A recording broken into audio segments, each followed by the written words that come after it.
Ever had a neighbor who just won't respect your space? I moved into a quiet suburban cul-de-sac, hoping for peace after years in a cramped apartment. My new home had a small driveway, just enough for my car and my wife's. But Karen, the neighbor across the street, decided my driveway was her personal parking lot. Her shiny SUV would block my entrance, forcing me to park on the street or knock on her door to beg her to move.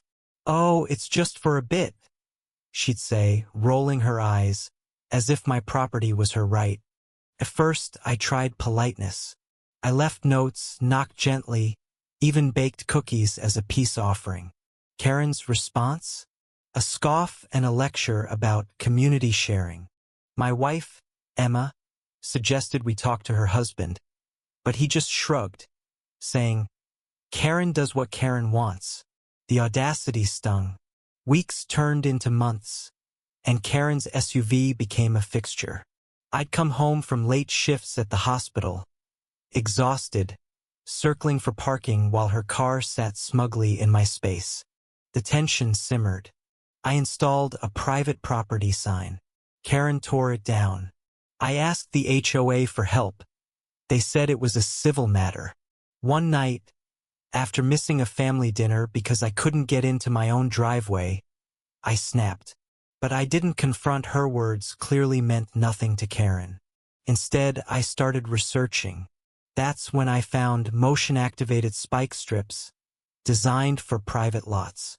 Perfectly legal, devastatingly effective. Here's where things twisted. While planning my revenge, I met Tom, an older neighbor who'd lived on the block for decades. Over coffee, he revealed Karen's history. She'd bullied another family out of the neighborhood years ago, parking in their drive until they sold their house. Tom's quiet anger mirrored mine, but he warned me, "She's slippery. You'll need more than spikes." His words lit a fire. I wasn't just fighting for my driveway. I was standing up for everyone Karen had walked over. The plan came together. I installed the spike strips under cover of night, wiring them to a motion sensor that activated only for vehicles entering my driveway.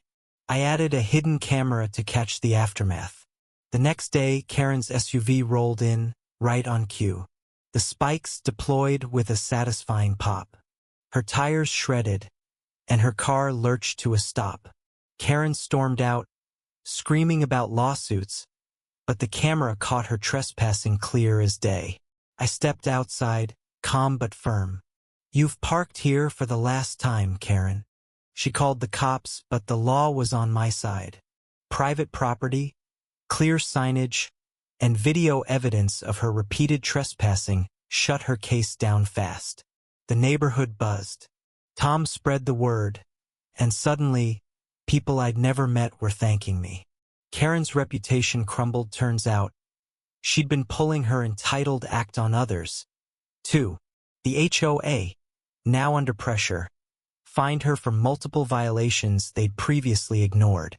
Her husband, embarrassed, started parking their cars in their own garage. But the real sting came later. Karen tried to sell her house, likely to escape the whispers and glares. No buyers. Bit word of her antics had spread too far. Last I heard, she's still stuck here, her SUV gathering dust in her own driveway. My spike strips, tucked away, ready if she ever forgets her lesson. Justice felt sweet, but it wasn't just about the spikes. It was about standing up to someone who thought they could bulldoze everyone else. So what do you think? Was I too harsh? Or did Karen get exactly what she deserved? Share your thoughts. I am curious where you stand.